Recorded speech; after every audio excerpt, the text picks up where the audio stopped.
Shalom, Android Information System. You are standing at an altitude of 110 meters above sea level, overlooking the Sea of Galilee in all its splendor. The Sea of Galilee is the most important source of water for Israel, supplying the country with over 1/3 of its total water consumption.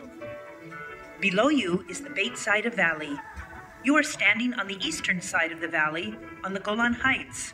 The opposite side of the valley is bordered by the Jordan River that flows into the Sea of Galilee. 3 other rivers flow across the valley into the lake. Closest to us is the Dayot stream. Further to the northwest are the Yudia and the Mishushim streams. The abundance of water and soil carried by these streams makes this region very fertile. As they converge closer to the Sea of Galilee, they create a unique series of lagoons rich with vegetation and wildlife.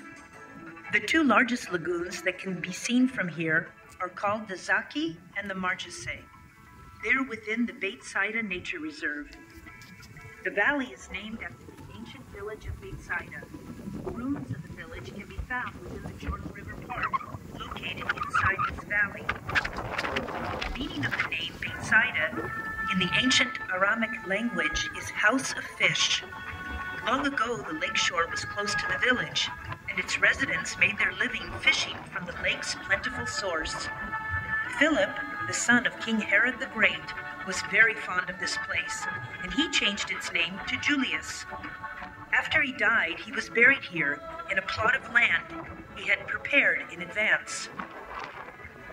The northern region of the Sea of Galilee is known as the cradle of Christianity. Jesus spent much of his public ministry in this region, between Capernaum and Beit Saida. According to Christian belief, it was in this region where Jesus walked on water, healed the sick, and fed thousands of people with only 2 fish and a basket of bread loaves. At the site where the Church of the Beatitudes now stands, overlooking the valley on its western side, Jesus delivered the sermon known as the Sermon on the Mount, and it was to form the foundation for much of Christian belief and practice. 3 of the 12 apostles, Peter, Andrew, and Philip, came from Beit Saida. In modern times, the Beit Saida Valley played an important role in the conflict between Israel and Syria. For 19 years, Syria controlled this region and used it as a military stronghold for continuous attacks against Israel, firing on communities, farmers, and fishermen.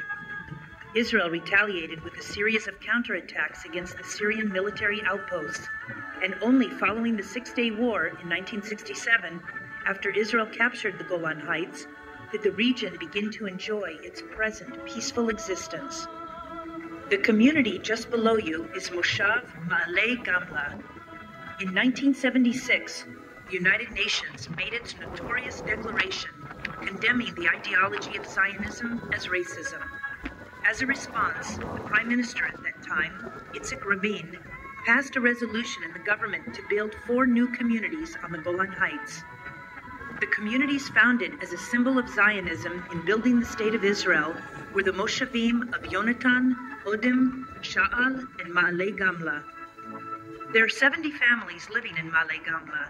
Most of the residents make their living as farmers, raising chickens, bananas, mangoes, dates, apples, and grapes. The successful agriculture here is a result of fertile soil, plenty of water, and a unique subtropical climate. North of here, we recommend a visit to the Gamla Nature Reserve. The site is sure to interest you, with its birds of prey gliding overhead, many hiking trails, the highest waterfall in Israel, beautiful lookouts, and its dramatic chapter of Jewish history told through fascinating archaeological remains. Together, we will keep the Golan clean. The residents of the Golan wish you a pleasant visit.